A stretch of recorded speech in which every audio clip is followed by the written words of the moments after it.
Ahí Ahí está. está, ahí está. Buenos días, comenzando una nueva jornada, hoy 12 de noviembre, de la actualización para docentes noveles, comenzando con el módulo 5, Filosofía de la Educación, a cargo del profesor Julio Núñez. Buenos días a todos los cursantes y les auguro una buena jornada de trabajo. Adelante, profesor. Gracias, Flavia. Buenos días y igualmente para vos. Buenos días, cursantes. ¿Cómo están, colegas queridos? ¿Todo bien? Bueno, mientras van anunciando su asistencia, les cuento que hoy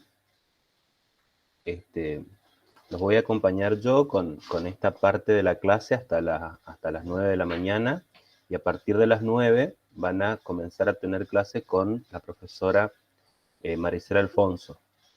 Con ellas van a comenzar a recorrer el segundo eje de nuestra propuesta, que es ya filosofía de la educación específicamente, ¿no? Conmigo la clase pasada y también esta clase, estamos viendo cuestiones vinculadas con conceptos básicos de filosofía, ¿no? Un poco el nombre de nuestro eje sería ¿qué es la filosofía?, ¿no? Considerando que, por supuesto, que muchos de ustedes no tienen una formación de base en esta disciplina. Muy bien. Estuve viendo los foros, la verdad que me encantaron sus intervenciones, me parecieron muy atinadas, todas buenísimas. No sé si pudieron leer alguna de mis devoluciones. Me encantó ahí lo que puso Soledad, Tania, no me acuerdo quién más, no sé si fue Carolina. ¿Fuiste vos, Caro? ¿Caro Abrigo? Que también... Sí, lo escribí con mucho miedo, porque cuando me enfrenté a ese texto, yo dije, ¿qué es ¿Qué esto es que estoy esto? leyendo? Me Pero imagino. bueno, la verdad es que me sirvió mucho leer previamente la ficha de cátedra. Uh-huh. Entonces, cuando me puse ahí con Heidegger cara a cara, dije, capaz que estoy entendiendo algo. Así que bueno, Buenísimo. por eso escribí en el foro ahí con muchas dudas, pero bueno, No, estuvo aporté. muy bien, estuvo muy bien. Che, cuéntenme cómo fue eso de esa experiencia de lectura. Es decir, arrancaron los que han podido leer algo, ¿no? ¿Arrancaron con Heidegger directamente? No. ¿Vos, Caro, arrancaste con la ficha, me Arranqué dijiste? con eso y después me fui con el autor con Heidegger o Heidegger, no sé cómo se pronuncia. Ajá, Heidegger. Eh, y bueno, no sé, aporté. De hecho, le mandé una foto a de ahí cuando él habla de la coseidad, de lo Ajá. incondicionado, le mandé una foto a una amiga, profesora de filosofía, Sí. y le digo, che, mi más sentido pésame a vos que leíste toda la carrera este tipo de texto, que uno capaz que cree que está entendiendo y vos decís, sí, estoy entendiendo todo y después nada que ver. Pero bueno. Sí, no, estuviste muy bien. Además, esa anécdota que contaste con tu estudiante estuvo muy atinada, muy pertinente. Justamente por ahí va la cosa, ¿no? Eh, bueno, el resto, ¿cómo les fue, che? ¿Qué le pareció? ¿Saben qué me llamó la atención que hayan elegido Heidegger? Vieron que yo les dije, pueden elegir la ficha de cátedra, pueden elegir Carpio, que son textos por ahí un poquitito más amables, ¿no? Y les dije, si se animan, vayan con Heidegger. Y se fueron con Heidegger. Y dije, wow, dije yo, ¿qué? Lo que pasa, Julio, que ¿Sí? viste como somos todos bien ordenaditos y adoctrinaditos, la consigna era la Ajá. pregunta por la cosa. Acá la vamos a Flavia. En realidad, ella escribió la Ah, capaz que consigna yo. porque yo había escuchado lo que vos habías dicho y dije, Ajá. mierda, porque ay, perdón, arrancamos por Heidegger y dije, miércoles, va a ser, porque hasta a mí, viste, No, y yo me habré equivocado porque yo le pasé la consigna a Flavia y yo había seguramente que yo arrancado por puse. Carpio, había Ah, arrancado mira. como para elegir un fragmento y después volví a leer, digamos, pero bueno, sí. Ah, sí, ahí en el. Pero no, pero está ahí, ¿no? Es decir, seleccionar un fragmento de ficha de cátedra, un fragmento del texto de Carpio o un fragmento del texto de Heidegger. Sí, está bien, está bien. No, se mandaron con el de Heidegger, me parece fantástico, buenísimo. Además lo hicieron muy bien. Bueno, a vos, Tania, seguramente que te resulta ya conocido y familiar este autor, Y ¿no? uno está familiarizado en realidad con el tipo de lenguaje que se usa, por Ajá, eso, ¿no? O claro. sea, por eso no es que no me cueste, pero yo lo leo ya, vos ya lo tenés, Sí, porque uno tiene la formación, pero sí. calculé que era como caro. Incluso Ajá, hacía rato que no agarraba algo así, y la cosa y sí. da, y otra vez, y el dace, y viste que no se puede, que bueno, una cosa loca. Sí, una cosa de loco. Sí. Está bien, buenísimo. Aida, ¿cómo estás? Veo que te estás acomodando ahí. Just do it. Estás muteada, Aida, no te escucho. No, no importa, no te hagas drama, era para saludarte nomás. Bueno, alguien que quiera comentar alguna otra cosa, que quiera decir algo, preguntar, lo que sea, lo que quieran decir.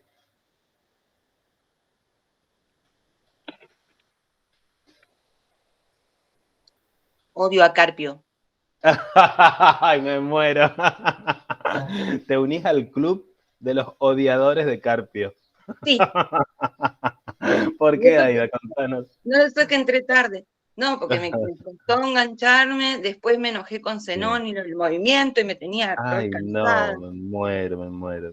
Sí, Entonces, bueno, hasta que ya después nos amigamos un poco, pero un me poquito. hizo, Sí, claro, sí. pensar en cosas que no son de mi especificidad y además, viste, como que a Claro. veces decís, bueno, decime algo concreto de una vez. Tal cual, tal cual. Te iba a preguntar, Julio, ya está, Sí. listo. Vamos al punto, vamos al punto. Claro, claro, viste, yo soy muy Sí, sí, así y después sí. bueno, Está bien, está bien. leí todo, hice toda la tarea. Buenísimo, buenísimo. Y bueno, cuéntenos un poquito, eso, quería empezar así, ¿no? Si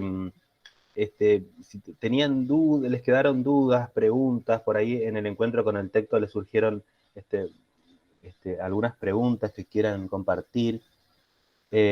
Natalia dice acá, hola, yo leí anoche tarde, no encuentro los textos de Carpio ni Heidegger. Bueno, ya ahí ya van a aparecer, Natalia. Bueno, no Hola, sé. no, pero no, Hola, de Nati. verdad, ¿qué tal? No los encuentro en la clase. ¿En qué parte están? En En los la parte de archivos. Claro, en Ah, la los parte de archivos, archivos. Natalia, están ahí, son 13, dice el numerito 13. Perfecto, muchas gracias. Yo quería que esta hora, que es la última hora de clases que vamos a compartir, que voy a tener el gusto de compartir con usted, que nos dediquemos a mirar los textos, ¿sí? Por supuesto que no vamos a, ya está claro que no vamos a recorrer todos los textos que yo les pasé, así que al final de esta hora vamos a definir cuáles son los textos que vamos a tomar de todos estos que les compartí. El resto quedará como lectura optativa para el que quiera profundizar, ¿no? Así que yo no sé si yo puedo compartir pantalla, Flavio. ¿Puedo hacerlo, no? Perfecto. Sí se puede, profesor. Muy bien, perfecto, muy bien. Entonces, voy a abrir el archivo de Heidegger, que es el que ustedes han leído esta semana. Y lo vamos a leer un poquitito juntos, e ir recorriendo un poco juntos, ¿no?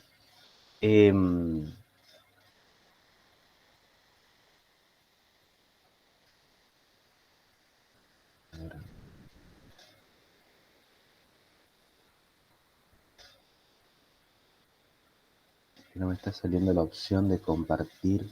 Compartir pestaña o ventana. En el centro donde está la flecha hacia arriba. Donde Ah, dice sí, sí, sí. Acá está. Perfecto. toda una pantalla o una ventana. Perfecto. 10 puntos.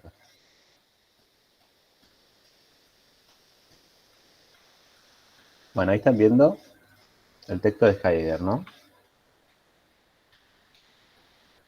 Creo que, bueno, los que han intervenido en el foro, quiero decir que lo han entendido muy bien el texto, ¿no? de todos modos quería volver sobre el texto para hacer una especie de recuperación desde el texto de algunos conceptos que ya charlamos en la clase pasada, ¿no? Y acá en este primer párrafo que está en pantalla, dice Heidegger: tan pronto como nos ponemos en camino para determinar estas cosas, nos topamos con una cierta perplejidad, pues todas ellas están determinadas ya desde hace tiempo, y cuando no lo están, hay para ello modos asegurados de proceder, las ciencias, y de proceder y de producir, en los cuales eso podría suceder. Lo que sea una piedra nos lo dicen del mejor modo y más rápidamente la mineralogía y la química, y lo que sea una rosa y un arbusto nos los enseña de manera competente la botánica. Que sea una rana y un halcón nos lo refiere la zoología, y nadie mejor que los zapateros, los herreros y los relojeros para instruirnos con conocimiento de causa acerca de qué sea un zapato, una herradura o un reloj. Bueno, acá está, no sé si le encuentran dificultad a este primer párrafo, pero no sé cómo lo ven hasta acá y cómo pueden vincular este párrafo con lo que ya hemos charlado en la primera clase. No sé si le encuentran relación, la gente que lo leyó, no sé cómo vieron hasta acá esto. Si alguien quiere decir algo, si no... Hola, buen día. Hola, buen día, Diana, ¿qué tal? Muy bien. Bien. Yo creo que ahí está hablando de que las disciplinas específicas van a lo obvio, o sea, a lo específico, a lo material, a lo que se ve. Sí, exactamente, sí. Y sobre todo al saber específico, ¿no? Ustedes todos son profes de alguna especialidad, y tienen un conocimiento específico de algún área. Y eso es algo que no lo dije en la clase pasada, pero quizás quedó sobreentendido o no. La filosofía no podría ocuparse de nada específico sin dejar de ser filosofía. ¿Se entiende esto, no? Es decir, si un filósofo se pone a estudiar la composición química de las plantas, obviamente que ya ahí no está haciendo filosofía, está haciendo ciencia, ¿no? Lo mismo que el científico, si el científico se empieza a preguntar sobre el sentido de lo que hace, obviamente deja de hacer ciencia para hacer filosofía, ¿no? Si son dos saberes distintos, son dos dimensiones diferentes, que se ocupan de dos aspectos distintos de la realidad, ¿no? Y en este primer párrafo a mí me parece aparece claramente esta cuestión de que hay una dimensión para Heidegger muy claramente, una dimensión que es la dimensión del ente, de lo óntico, que ya mencionamos la clase pasada, ¿no? De la cual se van a ocupar las distintas ciencias específicas, ¿no? En buena hora que sea así, porque si no, careceríamos de ese conocimiento. Ahora, yo quiero ahí hacerles una advertencia sobre este texto, porque en este texto Heidegger hace un poco de gala de su ironía. Hay demasiada ironía en este texto, mucha, ¿no? Por ejemplo, en la primera parte, en el siguiente párrafo dice: se hace evidente que siempre llegamos demasiado tarde con nuestra pregunta. El filósofo dice: sí, pero ¿qué es una planta? Pues, pará, si ya sabes lo que es una planta. Acá está el botánico y te dice: siempre llegamos demasiado tarde con la pregunta, dice, ¿no? Incluso, Aida, sí, adelante. Estás muteada, Aida, parece. Hoy estoy mal con la tecnología. Bueno. No, me quedé pensando cuando anteriormente se contradice con lo que leí en Carpio, que dice que la filosofía se ocupa de lo obvio. Claro, exactamente. Ahí A ver Carpio... si me lo sí, puedas, porque ahora me sí, enredé cómo yo no. y a ver si me lo podías aclarar, porque si no, Está en el bien, momento cómo con no. Carpio lo entendí y ahora me lo enredaron. Carpio lo que dice es que la filosofía critica lo obvio, ¿no? Es decir, se ocupa de lo obvio en términos de que lo critica. La filosofía se va a preguntar por lo obvio, dice Carpio, ¿no? Porque hay un ejemplo que dio Caro en el foro, que es este ejemplo de que ella está dialogando con una estudiante. No me acuerdo, Caro, corregime cómo fue Contanos, Caro, a todos cómo fue la anécdota, por favor. Fue así, yo estoy en la residencia de un profesorado como docente especialista del área de lengua. Y fue así, en la escuela parece que la docente coformadora, es decir, la docente que nos presta el curso para que ella practique ahí, le dijo que a ella le faltaba manejo de curso, que no tenía manejo de curso. Entonces ella viene y me plantea esta situación. Y yo le dije, bueno, a ver, pensemos vos y yo acá, ¿qué es manejar un curso? Exacto. ¿Qué será manejar un curso? ¿Qué entiende por manejar un curso esta docente que te está diciendo esto? ¿Y qué ideas acerca de la educación, acerca de la práctica, acerca de la escuela subyacen debajo de ese discurso? Esto de manejar un curso. ¿Qué serán los chicos volantes? Le digo yo así. Exacto. Esa pregunta que Caro le hace a su estudiante, eso es lo que dice Carpio. Eso dice Carpio, es decir, analizar lo obvio es preguntarse por eso, por las cosas que damos por sabida, ¿no? No tengo manejo de curso. Y Caro dice, ¿y qué es manejar el curso? Porque ahí lo que está cuestionando Carolina es una obviedad, algo que fue dado como obvio, ¿no? ¿Se entendió, no?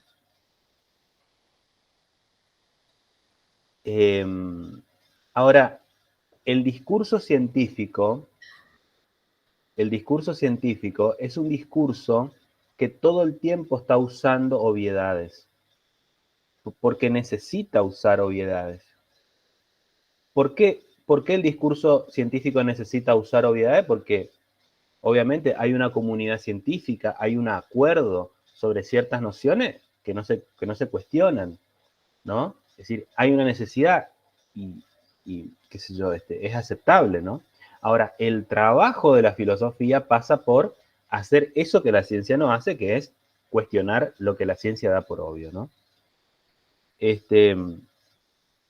Justamente porque, y todo esto lo digo aprovechando la intervención de Aida, ¿no? Porque, justamente porque el trabajo de la filosofía, me gusta decir que así como el carpintero trabaja con la madera, el insumo de trabajo del filósofo es el concepto, o son los conceptos, ¿no? Sí, Patricia, y sobre todo en aquello que nosotros tomamos como cotidiano, ¿no? Como, podríamos decir, como sentido común, ¿no? Pero quiero insistir con esto que decía antes, ¿no? El insumo de trabajo de la filosofía, la materia prima con la que trabaja la filosofía, son los conceptos, ¿no?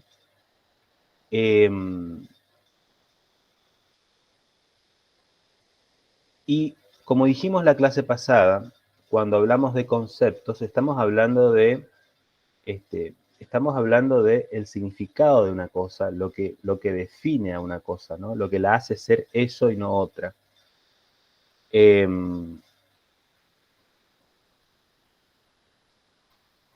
Bueno, seguimos con el texto un poquito, porque tengo cosas para decirles, pero no quisiera dejar de ver un poco el texto. Pero ustedes interrúmpanme todo, por favor, todo el tiempo interrúmpanme cuando quieran. Se hace evidente, dice Heidegger, se hace evidente que siempre llegamos demasiado tarde con nuestra pregunta y que a su vez estamos remitidos a instancias que disponen de una mejor respuesta, cuando menos, de experiencia y modos de proceder para dar con una pronta respuesta. Cuánta ironía acá, ¿no? Cuánta ironía, porque, ¿no? Así como diciendo, bueno, pero hay gente que sabe más que nosotros, ¿no? Es decir, hay gente como, hay químicos, hay físicos, hay historiadores, ¿no? Que saben más que nosotros, ¿no? Esto es solo otra manera de lo que ya dijimos acerca de la pregunta, ¿qué es una cosa? Es decir, que con ella no puede hacerse nada, ¿no? Y acá también es fantástico esto, porque nos está diciendo que realmente la pregunta por la cosa, la pregunta sobre el concepto de la cosa, la pregunta filosófica, es una pregunta realmente, como decía Aristóteles, una pregunta inútil, ¿no? Porque la filosofía, en este sentido, es un saber, que hay que decirlo, es un saber inútil. Ya vamos a ver qué quiere decir que sea inútil, ¿no? Pero en principio, no podemos decir que la filosofía sea algo útil, porque es la filosofía la que piensa la cadena de utilidades, en el sentido que es la filosofía la que determina el sentido de las cosas, ¿no? Entonces, aquí también la filosofía cuestiona la utilidad como valor, ¿no? A mí me parece muy interesante reflexionar sobre la relación entre filosofía y... me parece muy interesante cuando llego a esta parte y charlo con los estudiantes, me parece muy interesante aprovechar para poner en cuestión la hegemonía de la utilidad. La utilidad es un valor, pero es un valor, no es el valor, es un valor, es uno de tantos. Y no es el único valor con el cual valoramos las cosas. Si fuese el único valor con el cual valoramos la vida, el arte no tendría valor, porque el arte en sí mismo es inútil, ¿no? Uno no lo quiere, uno no quiere a un hijo porque le sea útil, uno lo quiere, ¿no? Mi vieja siempre me decía que era un inútil yo, pero sé que me quería, entonces creo que uno no quiere a la gente por útil, ¿no? Entonces, sin embargo, cuando vos decís en un curso, digo yo en un curso, en un secundario, en un terciario, o sea, vos decís, la filosofía es inútil. Y eso sí, bueno, ¿para qué la estudiamos? Te dicen. Como no podría tener otro valor que no sea la utilidad, ¿no? Y acá, y en este pequeño gesto, estamos también poniendo en evidencia la hegemonía de un valor, de la utilidad, ¿no? Tania, ¿querías decir algo? Sí, a mí me pasó este año dándole filosofía a las chicas del PEI, al profesorado de nivel inicial. Y Ajá. cuando yo entré al aula, viste, estaban todas calladitas y todas esperando, digamos, una tipa que iba a venir a darles o sea, historia de la filosofía. Claro, Y cuando claro. yo les pregunté, y me dijeron, pero ¿para qué me va a servir si yo voy a ser profesora, o sea, o maestra jardinera? Claro. Entonces yo le dije, primero le digo que ustedes no saben con qué propuesta vengo yo. Y claro, cuando yo abordé la cátedra desde filosofía para niños, es maravillosa la filosofía. Claro, Ahí es claro, útil claro, porque es como productivo, porque lo claro, ven claro. como una productividad. Sí, sí, sí, tal cual. No, es tremendo eso. A mí me parece tremendo. No somos conscientes de lo colonizados que estamos con la idea de la utilidad. Es tremendo, ¿no? Y cómo nuestros criterios de evaluación también se rigen, se rigen por esa valoración. Y la verdad que terminamos cercenando un montón de cosas, terminamos reduciendo experiencias que no pueden caber en la utilidad, ¿no? Bueno, la filosofía es una de esas experiencias que no caben dentro de la utilidad, ¿no? Ahora, y Heidegger lo dice muy bien, ¿no? Porque Heidegger dice,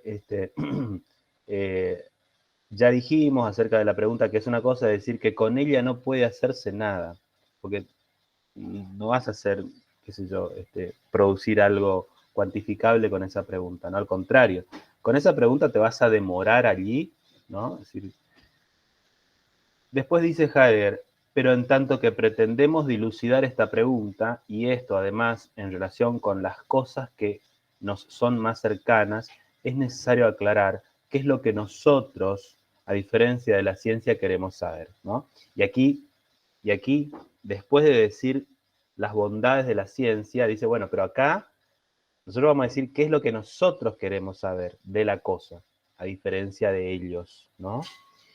Y ahí en ese en ese final del segundo párrafo, perdón, en el principio del tercer párrafo, ahí comienza un poco su aclaración sobre qué es lo que la filosofía se pregunta sobre las cosas, ¿no? Y dice Heidegger aquí, con nuestra... Che, ¿cómo estamos yendo hasta acá? ¿Estamos siguiendo?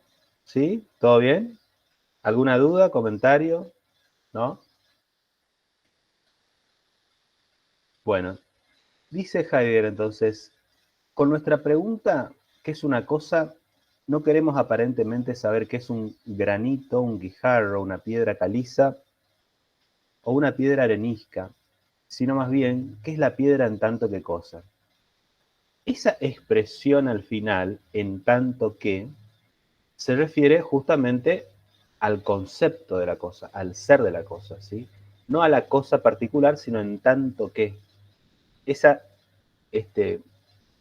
no sé cómo sería esa construcción final,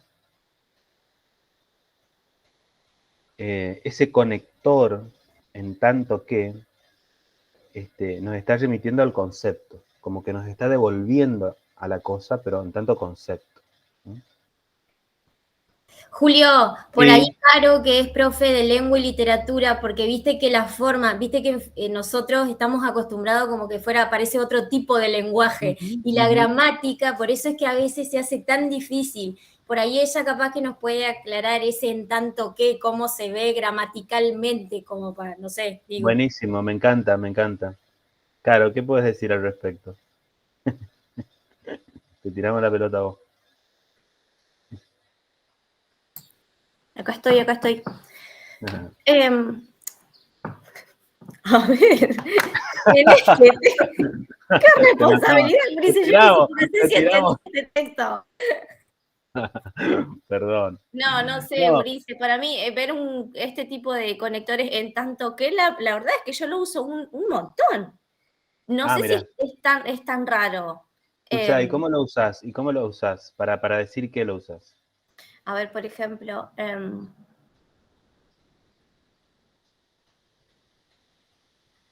Sí, como para aclarar algo, ¿no? sí. Sí. Bueno, Claro, déjenme como para pensar un ejemplo, pero tranquila.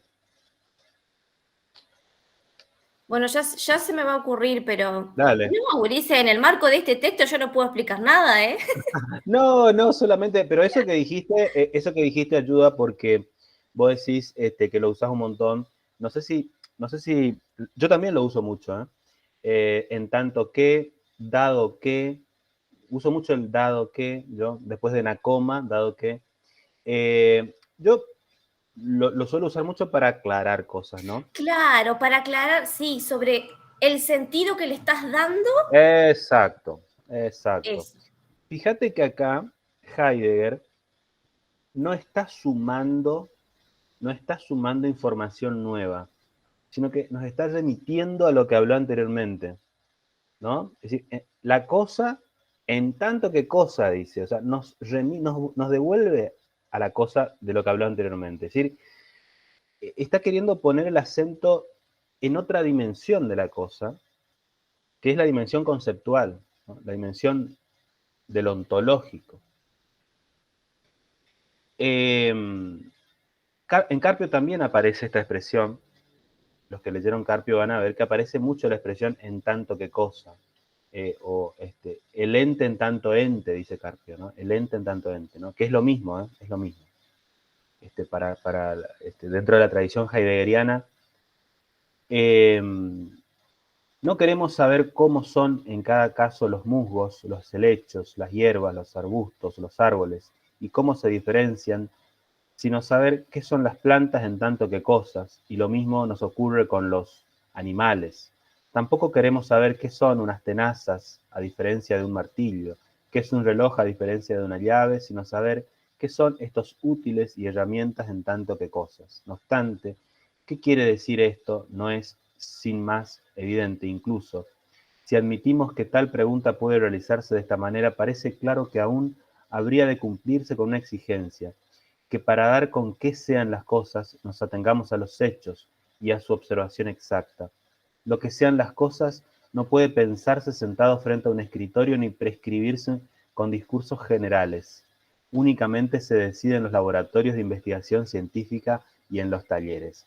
Otra vez la ironía, ¿no? Otra vez la ironía. Cuando no nos atenemos a esto, entonces nos exponemos a las risas de las sirvientas, ¿no? Acá salió el Heidegger nazi, ¿no? Vieron que Heidegger era un tipo afiliado, que se afilió al partido nazi en sus comienzos, razón por la cual después pasó con la cabeza bajo la tierra cuando perdió el nazismo, hasta la década del 70 que murió. Daba conferencias aisladas y demás, pero le quedó ese mote del filósofo, ¿no? Y esto a pesar de que él fue el gran filósofo del siglo XX, ¿no? Sí, fue el gran cráneo del siglo XX. Ahí está Carolina diciendo algo acá en el chat. En tanto que sería como decir, exacto, Caro, exacto, eso, ¿no? En términos de como clarificando algo, como especificando algo, exactamente, sí. Bien. Vuelvo al texto, ¿no? Es decir, únicamente cuando no nos atenemos a esto, entonces nos exponemos a la risa de las sirvientas. Como diciendo, si no nos amoldamos a las exigencias de la ciencia, nos exponemos a la burla de cualquiera, ¿no? Preguntamos por la cosa y pasamos así por alto los datos y las oportunidades que según un juicio común, nos ofrecen la información adecuada sobre todas estas cosas. Yo insisto, ¿no? Realmente, esta es una clase que él escribió, ¿no? Si no es un libro, la verdad que hace gala de toda una ironía acá, tremenda, todo el tiempo, ¿no? Estamos como muy cortos de tiempo y yo no quiero dejar de contarles un par de cosas, así que voy a ir como rápido acá, solamente contando rapidito algunas cuestiones, y después, por supuesto, que queda el chat abierto para seguir charlando. Pero este párrafo, que creo que es el cuarto que va a empezar ahora, es el párrafo neurálgico de todo el texto, porque aquí está esta cuestión de la coseidad, ¿no? Que hay que traducirla simplemente así. Heidegger usa un montón de palabras raras, pero siempre para no perderse en una lectura de Heidegger, yo creo, yo no soy un gran lector de Heidegger, yo no soy un experto en Heidegger, pero por mi experiencia, creo que para no perderse en una lectura de Heidegger, hay que tener siempre presente esta división que hace él entre el plano ontológico, que es el plano conceptual, y el plano óntico, que es el plano de las cosas, ¿no? Y si tenemos eso presente, yo creo que a Heidegger lo podemos ir entendiendo medianamente, por lo menos el primer Heidegger, ¿no? De su primera etapa. Y cuando él habla de la coseidad de la cosa, obviamente está hablando del plano ontológico de la cosa, ¿no? De esa parte conceptual de la que ya venimos hablando, ¿no? Entonces él dice que, hacia mitad del párrafo, dice que cuando la filosofía se pregunta por la cosa, en realidad se está preguntando justamente por esa coseidad de la cosa. Y después dice, ¿qué es la coseidad? Bueno, dice, la coseidad es aquello que condiciona a la cosa como tal. No puede ser a su vez una cosa, es decir, algo condicionado. La coseidad debe ser algo incondicionado. Con la pregunta ¿qué es una cosa?, preguntamos por lo incondicionado. Yo en el foro le ponía un ejemplo muy vulgar, muy ridículo, pero podemos pensar miles de ejemplos. Y ustedes, seguramente que ustedes van a poder pensar mejores ejemplos que yo. Pero yo ponía en el foro este ejemplo de una película cómica que vi hace un tiempo, donde dos personas se encuentran en un bar de un hotel y el señor, queriendo abordar a la chica, le dice, ¿cómo llegaste hasta acá? ¿O qué haces acá? No me acuerdo cómo era. Y ella le dice, bueno, llegué porque me subí a un tren y me trajo hasta acá. La respuesta de la chica de cómo era que estaba allí tenía que ver con una referencia a las causas condicionadas por las cuales ella estaba ahí, ¿no? En cambio, el Señor no le estaba preguntando eso. El Señor le estaba preguntando qué justificaba que ella esté allí, es decir, por qué estaba allí, ¿no? El Señor le estaba preguntando por la coseidad, por la causa incondicionada de su estar allí. Lo mismo podemos decir en esta clase. ¿Por qué están ustedes acá? Y ustedes me dirán, bueno, porque puse el despertador 7:30 y a las 8 me conecté. No, bueno, pero no es eso lo que te estoy preguntando, porque esa sería la respuesta condicionada, las causas condicionadas, ¿no? Sino, ¿qué justifica que estés acá? ¿Qué hace que estés acá? ¿No? ¿Sí? Fue el único módulo que me levanté temprano, a punto, el único. El único. El único, el único. Perdón, amo ¿Y la qué escritura justifica? académica también, pero fue el único que me levanté sin renegar. Buenísimo. Natalia, sí, levantó la mano a ti. Adelante. Sí, hola. Voy a Hola. mostrar, aunque estoy como muy Sí, recién un levantada. gusto. Está bien. ¿Por qué habla de, yo no leí el texto porque recién accedí a él, pero ¿por Sí, qué habla de incondicionado o incondicionada esa parte, la coseidad o esto cuando hablamos del por qué? ¿Por qué sería incondicionado? bien, porque lo incondicionado, lo voy a decir de una forma y después te comento un ejemplo. Lo incondicionado son los conceptos fundamentales con los cuales trabaja la ciencia. Hablando de ciencia, ¿no? Hablando de ciencia y filosofía. Voy a poner un ejemplo.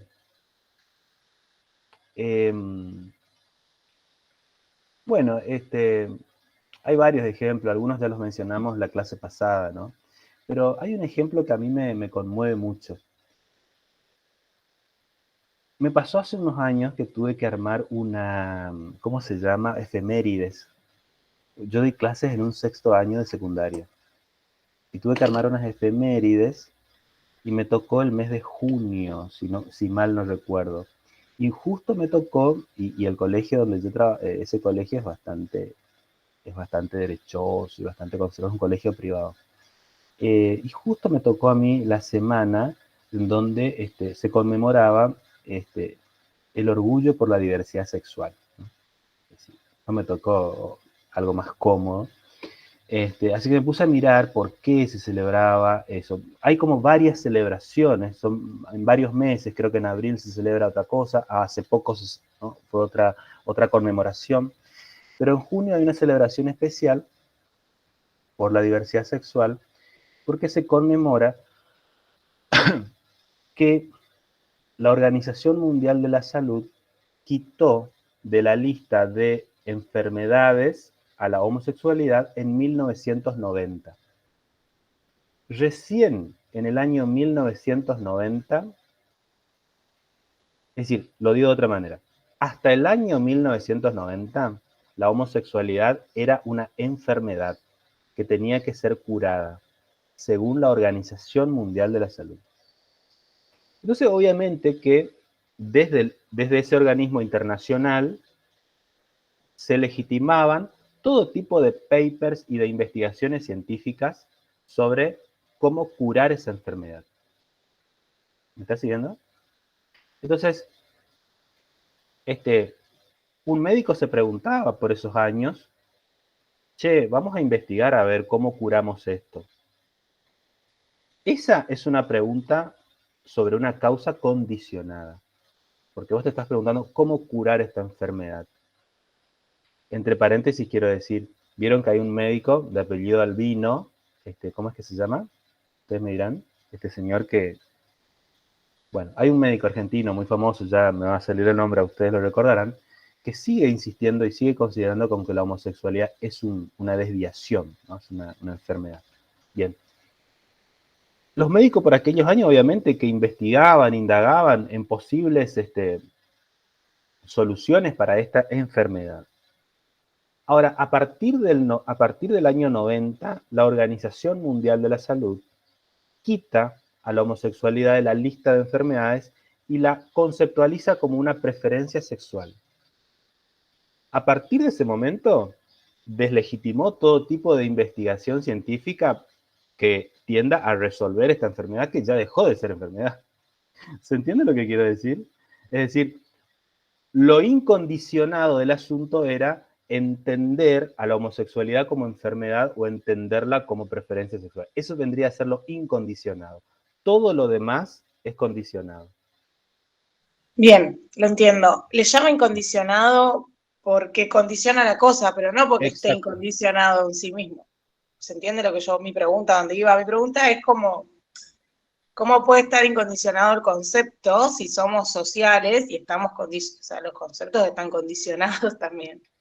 Claro, bueno, ahí exactamente. Ahora, pero ese concepto sobre la homosexualidad, y vos estás abriendo la puerta a una pregunta que es la que yo quería hoy charlar con ustedes, ¿no? Julio, ¿puedo decirle algo a sí, Natalia? En realidad, dale adelante. a ver si, digamos, como yo lo podría explicar, vos cuando lo pensás no lo condicionás. Esa es una parte también que hace que el lenguaje mismo te ayuda, digamos, a pensar eso. O sea, no sé si me explico, Julio. Si vos podés... Sí, yo me perdí acá. Tania, estás hablando, ¿no? Sí, Tania. Yo diría lo siguiente. Cuando vos decís, Nati, que el concepto no es algo incondicionado porque el concepto ya está condicionado por lo social,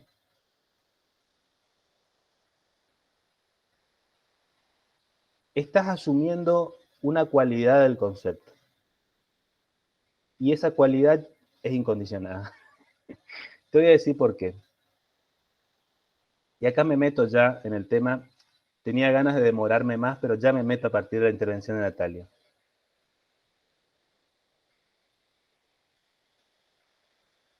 Y después volvemos a Heidegger.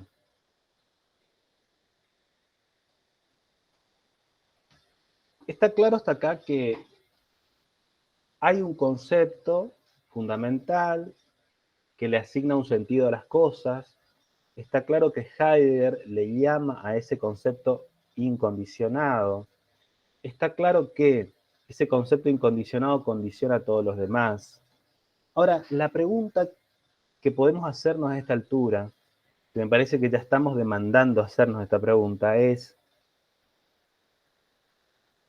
los conceptos que definen las cosas, ¿son absolutos? ¿Son permanentes? ¿O los conceptos son dinámicos y cambiantes? Yo sé que les hago esta pregunta y muchos dirán, oh, qué pavada, ya sé la respuesta. Bueno, pero tranqui. Porque a veces nos pasa esto. A veces decimos, esto está mal.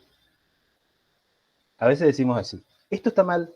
Y otro viene y te dice, no, bueno, está mal, depende. Y vos decís, no depende nada. Esto está mal. Está mal hoy, está mal ayer y va a seguir estando mal mañana.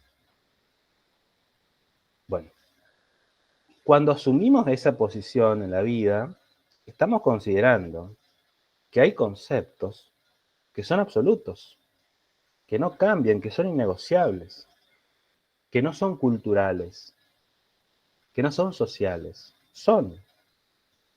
¿Se entiende lo que estoy diciendo? ¿Sí? Por ejemplo, cuando hace poco pasó lo de esta chica en Irán, que la detuvieron por usar mal el velo y la terminaron matando, hubo una indignación de todas las culturas occidentales y demás, decir, pero esto no puede ser, esto está mal. Y entonces alguien podría decir, che, no, pero allá es así. Y vos decís, no, eso está mal. Bueno, aquí le estamos asignando al concepto una cualidad fundamental, incondicionada, ni siquiera condicionada por la cultura. ¿Se entiende esto? No sé si Nati, si lo ves a esto. ¿Se entiende? Ahora, ¿es así o los conceptos son variables? Uy, no, qué quilombo esto. Qué quilombo. Hay conceptos que son... Sí, porque además, ¿sabe qué? El problema es que o los conceptos son absolutos o los conceptos son variables. No podemos decir, y bueno, depende, ¿no? Bueno, o una son dos posiciones antagónicas, ¿no? ¿Se entiende la disyuntiva, no? ¿Se entiende la disyuntiva? Bueno, cuéntenme, porque yo empecé a trabajar acá para encontrar respuestas. Yo creo que me perdí en la parte, porque yo estoy tratando de seguir el hilo, y entonces dijimos, cuando vos decís que el concepto es social, estás pensando en la cualidad del concepto, y esa cualidad ya es incondicionada. Y ahora pensamos esto de que el concepto puede ser absoluto, o podemos entenderlo como absoluto, o podemos entenderlo como dinámico, ¿no? Como que puede variar. Que bueno, obviamente yo te planteo que es social, pienso que puede variar, que es dinámico. Entonces, esa sería la cualidad del concepto. Y esa cualidad es incondicionada porque nada lo condiciona, es algo inherente. Ay, perdón, yo no sé, me cuesta hablar en términos filosóficos porque soy una mujer de ciencias, entonces me cuesta. Está bien, está bien. Pero no sé si estoy hablando bien. Sí, ¿Se entiende sí, lo que digo? Lo incondicionado del concepto, en tanto esa cualidad de social, es porque eso es propio del concepto, nada lo hace así.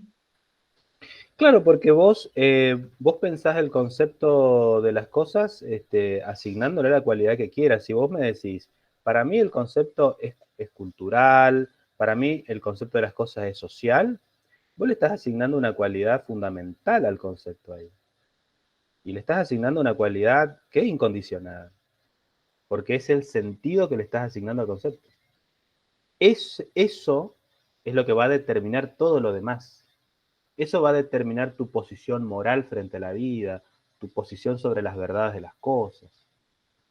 Ahora, si vos decís contrariamente, lo digo para todos los demás que estamos siguiendo este razonamiento, si vos decís, no, para mí los conceptos no son culturales, no son sociales, los conceptos son absolutos y son en sí mismos, y hay cosas que están bien, hay cosas que están mal. Si vos decís eso, le estás asignando otra cualidad, y entonces, perdón, voy a enchufar mi máquina, y entonces, bueno, ahí estamos frente a otra cualidad del concepto, ¿no? Ahora, esta disyuntiva, quiero decirles, que es una disyuntiva clásica en la historia de la filosofía. Si ustedes me preguntan cuál es la correcta, cuál es la posición correcta, yo no tengo ni idea, ¿sí? No tengo ni idea. Bueno, sí, tengo mi posición, pero no les voy a contar, ¿no? Se van a arreglar ustedes, van a hacer su propia posición, seguramente que ya la tienen. Pero quiero contarles, más allá de esta pequeña morada, contarles que esta pregunta, esta disyuntiva, atraviesa gran parte de la historia de la filosofía. Y ha habido filósofos de un lado y del otro a lo largo de la historia de la filosofía. Y acá quiero ubicarlo a Heidegger. ¿De qué lado está Heidegger en esta disyuntiva? Heidegger está del lado de los que piensan que el concepto es algo variable, que el concepto es algo que va cambiando, que se va revelando de manera distinta, dice él, a lo largo del tiempo. Por eso, en algún momento del texto, Heidegger va a decir, elevarnos hacia lo incondicionado, elevarnos hacia el fundamento, donde no hay fundamento, dice algo así, ¿no? Porque para Heidegger, en definitiva, el concepto de las cosas es una invención humana. Las cosas no tienen un concepto en sí mismo. Nosotros le ponemos el concepto a las cosas. Eso es lo que piensa Heidegger. Me queda tan poquito tiempo, pero no le voy a robar a la profe 10 minutos, si ustedes me dan permiso, para cerrar la idea. hasta las 9:10. Porque necesitamos cerrar esto también para que ella pueda comenzar con su tema. Sin embargo, la posición de Heidegger contrasta, quiero contarles, con un gran filósofo griego. Ustedes tienen un texto hermoso de este gran filósofo griego, me refiero a Platón. Quizás fue el primer filósofo en serio que hubo en la historia de la filosofía. Platón estuvo después de Sócrates, pero Platón fue el primero en pensar que en el mundo, o que la realidad, se divide en dos dimensiones. Fue el primero en pensar eso. Pensó, y acá voy a ir un poquito rápido, córtenme, pero voy a ir un poquito rápido. Y acá yo quiero remitirles, como texto de consulta para los que no son del área, al texto de Bertelloni y Tursi, Introducción a la Filosofía. En una hojita te sintetiza Platón, un capo, Bertelloni, los muchachos estos, Bertelloni y Tursi. Y solamente les remito a esa lectura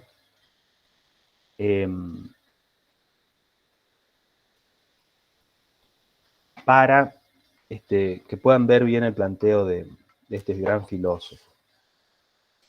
Platón entonces distinguió que en la realidad había dos dimensiones, como ya dijimos, ¿no?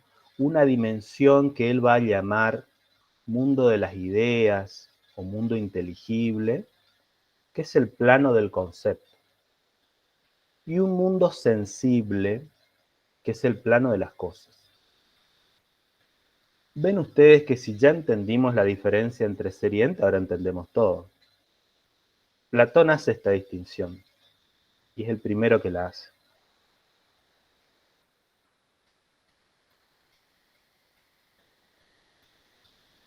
¿De qué lado está Platón? ¿De qué lado de la discusión está Platón? Es muy complejo todo esto, pero vamos a simplificarlo. Platón está en la vereda de enfrente de Heidegger, porque Platón está del lado de los que opinan que los conceptos son así y no varían, que las cosas son como son y no pueden variar, porque si nosotros conocemos la verdad de una cosa, esa verdad tiene que ser invariable. ¿Se entiende lo que estoy diciendo?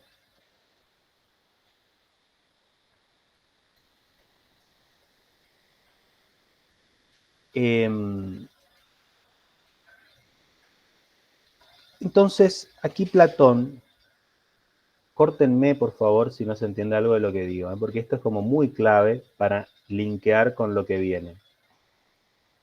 Entonces Platón va a decir esto, ¿no? Si algo es verdadero, eso es inmutable.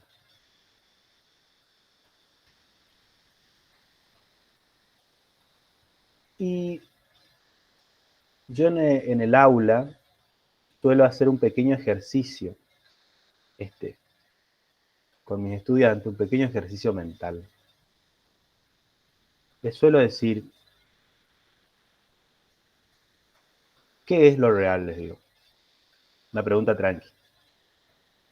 Y entonces me dice, bueno, me dicen, lo real, obviamente, profe, es lo que podés ver y tocar.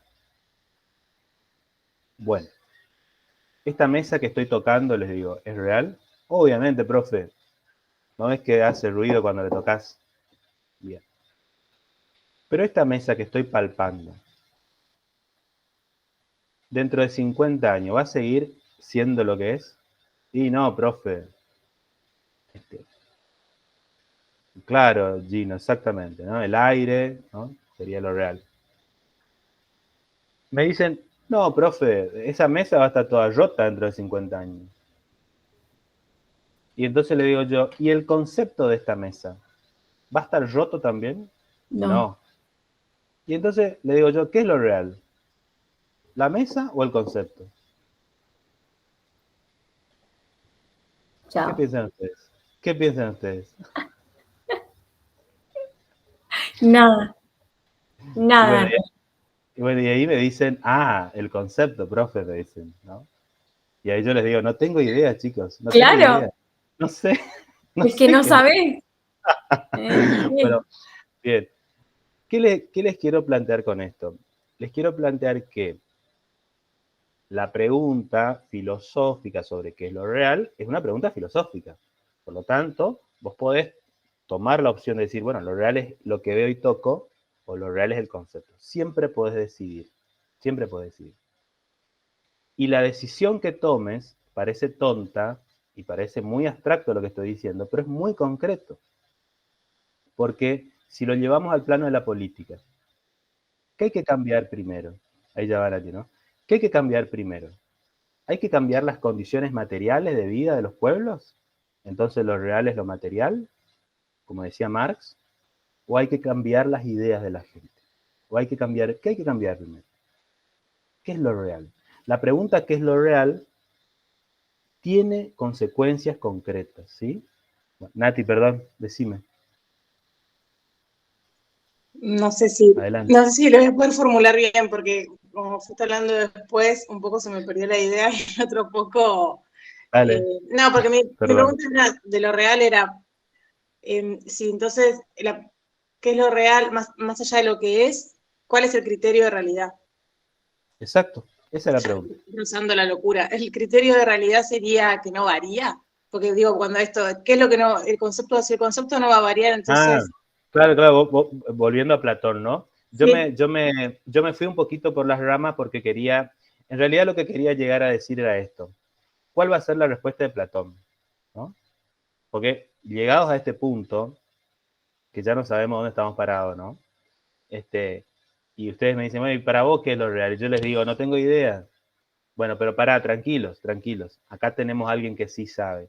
Y le preguntamos a Platón, che, Platón, ¿y vos, para vos, qué es lo real? Y aquí Platón nos va a responder claramente. Para Platón, lo real es el concepto. Para Platón, lo real es el concepto. porque es verdadero, porque no varía. Exacto, Natalia.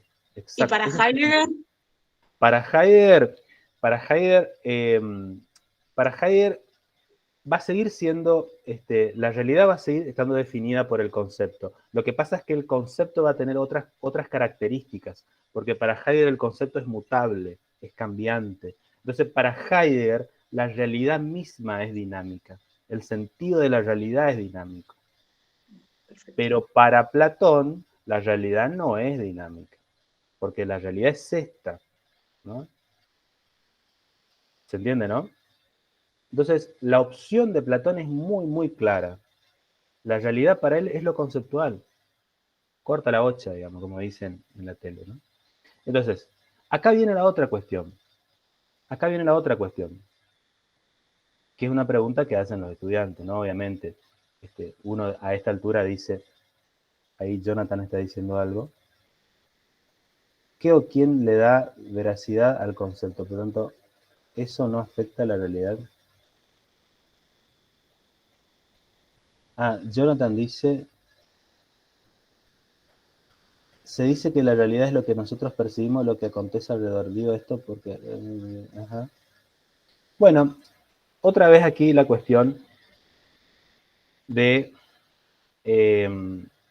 siempre podemos hablar en términos personales y en términos psicológicos. Siempre podemos decir, para mí,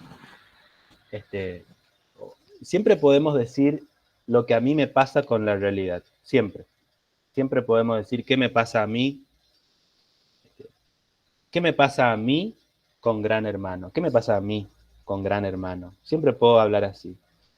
O también puedo decir qué es Gran Hermano. Son dos abordajes distintos sobre la realidad. Una cosa es decir qué me pasa a mí internamente, en mi cuerpo, en mis emociones, a qué me remite a mí personalmente, o puedo decir qué es, ¿no?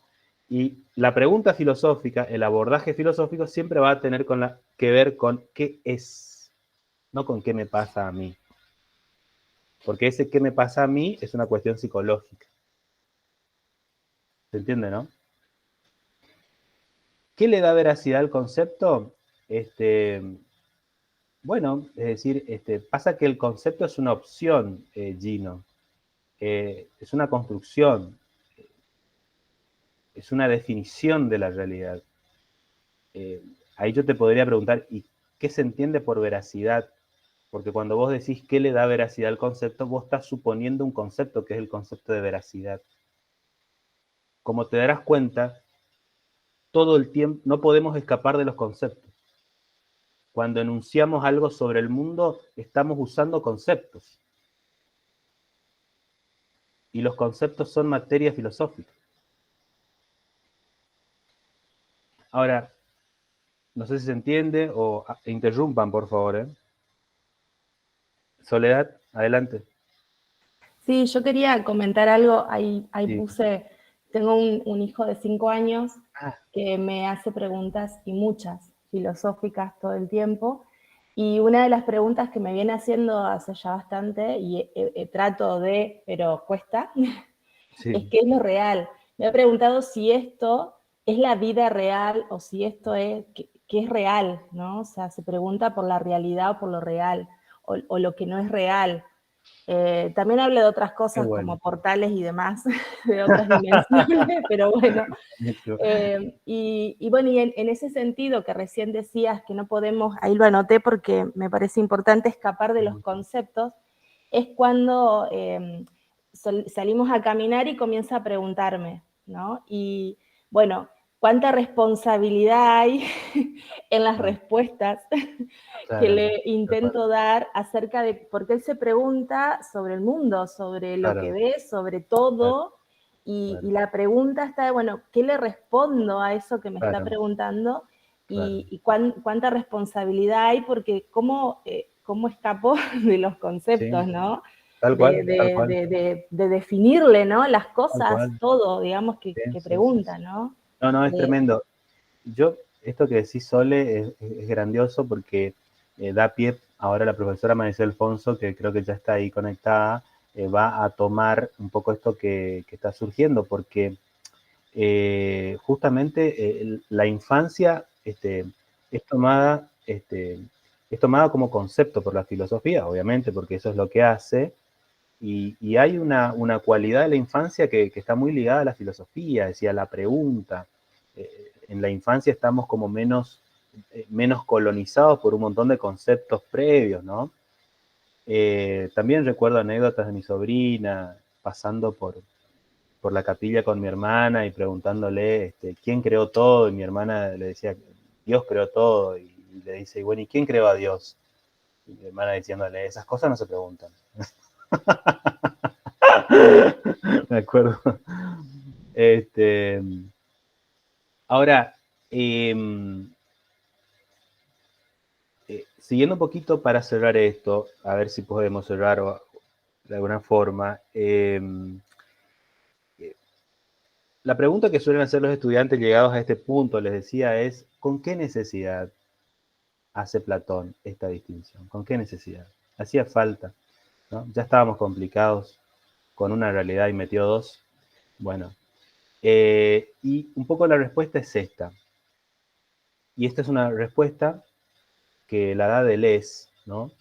Deleuze dice que Platón divide los dos mundos, primero porque es obvio que en la realidad hay una dimensión que no se agota en lo óntico, como diría Heidegger, pero dice Deleuze, Platón divide los dos mundos para poder establecer un sistema de evaluación o de juicio sobre el mundo sensible. Lo digo de otra manera. Platón separa el mundo de las ideas del mundo sensible porque de esa forma se puede evaluar la perfección de las cosas en relación a su modelo. ¿Se entiende, no? Entonces, yo puedo decir ahora con Platón que esta mesa en la que está apoyada mi computadora es una buena mesa porque se aproxima al concepto de mesa todavía.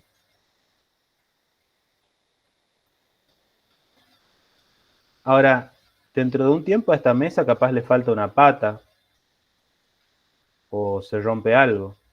Entonces, esa mesa, en lugar de aproximarse a su concepto, se va a alejar y se va a volver una mala mesa, una mala copia de la mesa.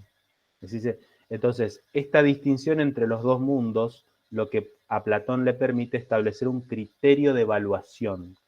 La perfección de las cosas depende de su cercanía o su lejanía con el modelo. Cuando decimos,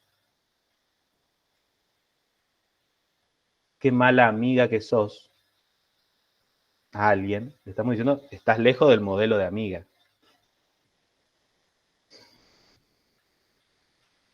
Qué mal docente el de filosofía ese. ¿No? Está lejos del modelo de ¿no? Cada vez que juzgamos, ahí Jonathan dice, o sea que lo real sería lo que proviene del mundo de las ideas. No, no lo que proviene, es el mundo de las ideas, Jonathan. Lo real es el mundo de las ideas. Exactamente, Tania, exactamente, ¿no? Sumamente, Natalia, sumamente atravesados por Platón. De hecho, en la escuela es platónica, porque evaluamos a los alumnos a partir de un modelo. Ponemos un 6 o un 10 en función de su cercanía o lejanía con el modelo. Y decimos, lo esencial es invisible a los ojos. Frase más platónica que esa no hay. Buen día, profe Maricel Alfonso, ¿cómo le va? Hola, buenos días, ¿cómo están? Perdón por No, la no hay demora. problema, no quise interrumpir, los vi muy Bueno, entusiasmados con Platón. bueno, gracias. Yo quería terminar con el asunto de Deleuze, 10 minutos, Maru, No hay y te problema. dejo. Total, después reformulamos con Alejandro por ahí los tiempos. Dale. Avanzamos. ¿Alguna duda, pregunta hasta acá? ¿Algo que quieran comentar?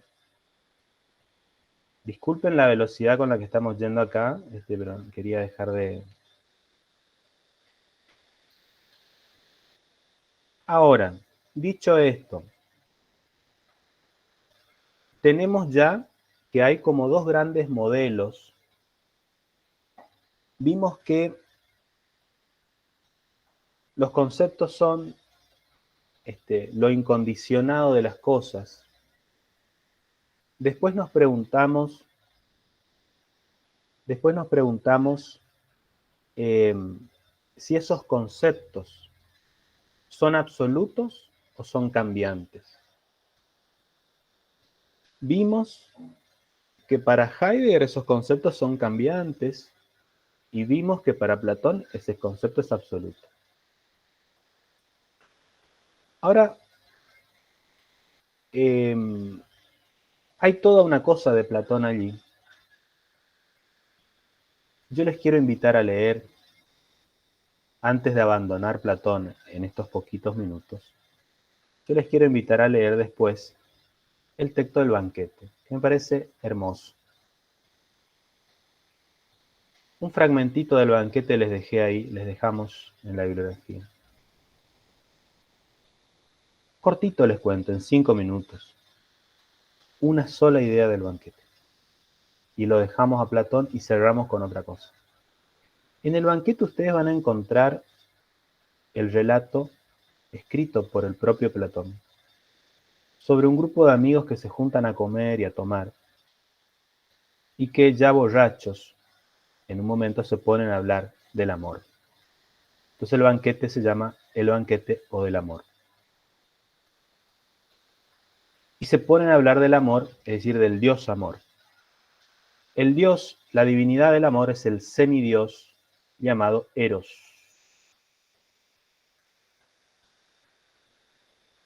Aquí Platón, lo que les voy a contar a continuación no es algo nuevo, es ya lo que ya dijimos de Platón, pero les quiero contar esto para abrir un poquito el acceso a ese texto. Aquí Platón va a narrar cuál es el origen de Eros, de dónde proviene Eros como dios del amor. ¿A uno le parece raro que Platón, siendo un filósofo del mundo de las ideas y mundo sensible, de golpe se ponga a hablar del amor? Uno dice, ¿qué le picó a este? ¿No? Que de golpe se pone a hablar del amor. Entonces, Platón pone en boca de Sócrates una historia. Porque Platón ponía a Sócrates como personaje de su historia.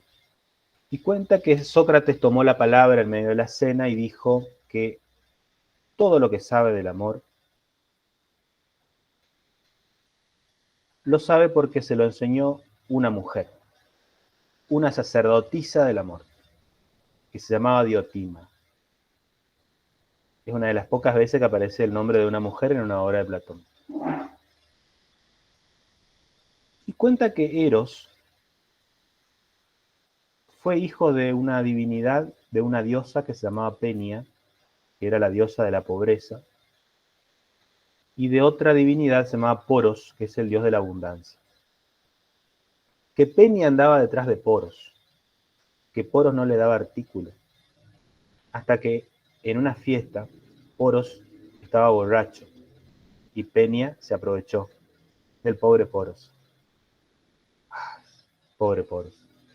Bueno, el asunto es que lo vio a Poros borracho, entonces la muy malvada Penia fue a su lado, se embarazó de Poros y de ese encuentro furtivo nació Eros. Entonces Eros es un poquito de pobreza y un poquito de abundancia. Eros, el dios del amor, no es la carencia total ni la abundancia total. Nunca llega a ser abundancia total, porque tiene algo de pobreza que es su madre. En conclusión, para Platón, el amor es la búsqueda de lo que nunca voy a tener. Nunca voy a tener completamente. Para Platón, eros, amor, repito, es la búsqueda que sucede, que existe, porque hay una ausencia. ¿Qué quiere decir con todo eso Platón? Se está refiriendo a la relación entre ese mundo sensible y ese mundo conceptual que nunca se van a unir. El mundo sensible nunca va a ser tan perfecto como el mundo conceptual, jamás. El mundo sensible siempre va a ser ese amante que nunca tiene a su amada, el eterno pretendiente. ¿Se entiende esto? Entonces se establece una relación de superioridad entre el concepto y el mundo sensible, entre lo amado y el amante. Lo amado es siempre superior al amante. El amante es el que siempre está buscando, buscando, buscando, buscando, pero nunca va a tener lo amado. Esto es Platón y esto es el banquete. Yo los invito a leer porque realmente es un texto que puede resultar raro, pero es muy lindo. Para terminar esta clase, definitivamente, hay un filósofo que voy a nombrarlo. Yo sé que en este momento ustedes están muy cansados ya para seguir esto, pero como esto queda grabado, por ahí lo pueden volver a ver con más lucidez y más predisposición. Hay un filósofo que van a encontrar en la bibliografía que se llama Deleuze, que ya lo hemos nombrado. Deleuze va a plantear, y para abordar Deleuze y las remito al texto El deseo según Deleuze, escrito por Maite Larrauri. Maite Larrauri es una filósofa española, divulgadora de la filosofía. A ella la encuentran en YouTube también. Escribe sobre la filosofía de este autor. Y de este autor yo les voy a contar solo un par de cosas y después estaremos en el foro pendientes a lo que ustedes vayan leyendo y las dudas que vayan surgiendo. Para Deleuze, el concepto de las cosas, el ser de las cosas, es el resultado de un conjunto de relaciones.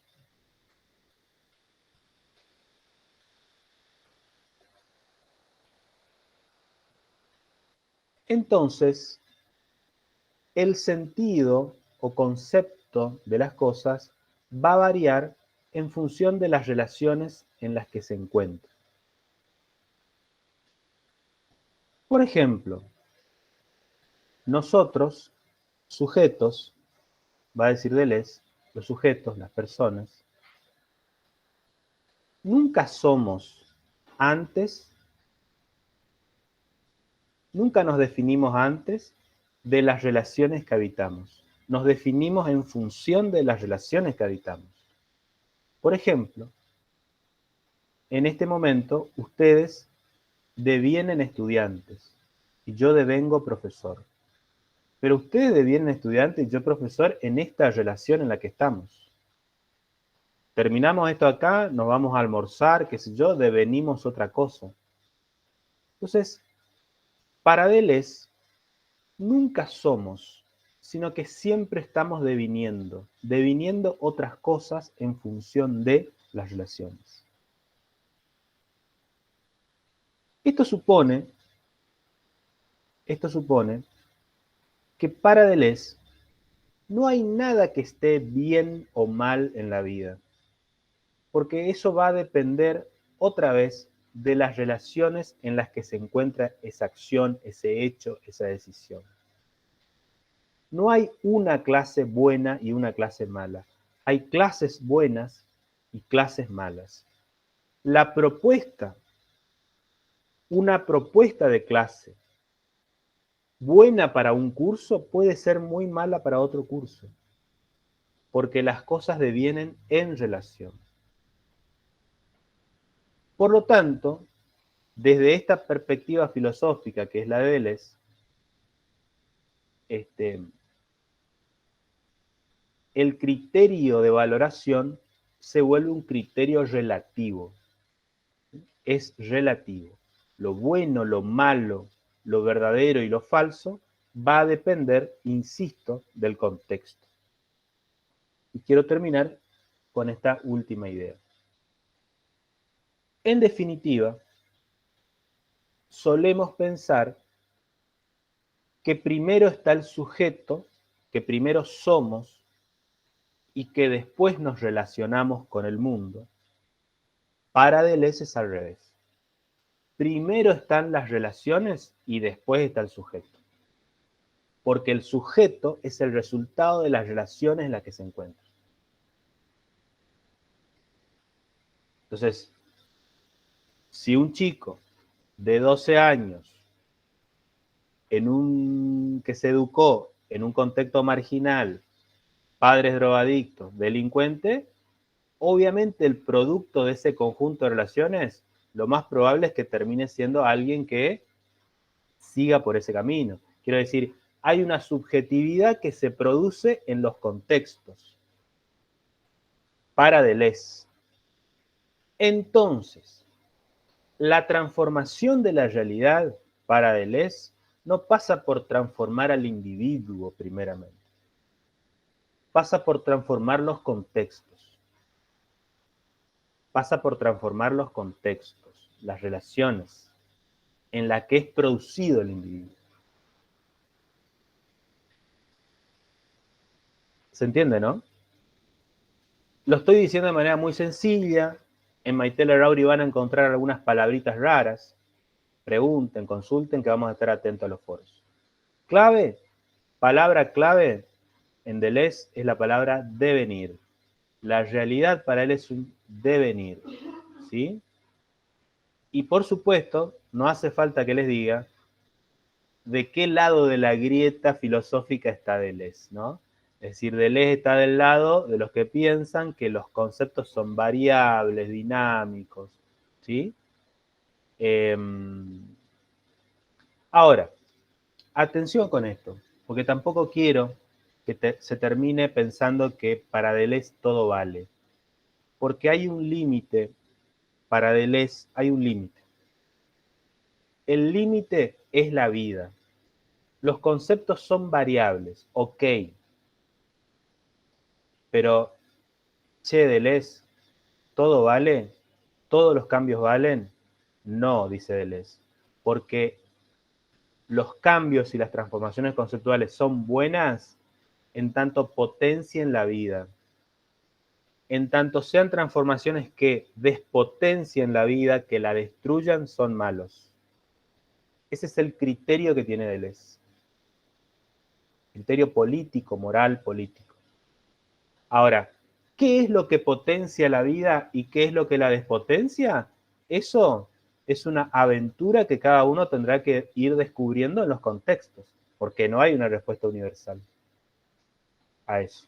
Pero el criterio general es este. ¿Se entiende? ¿Sí?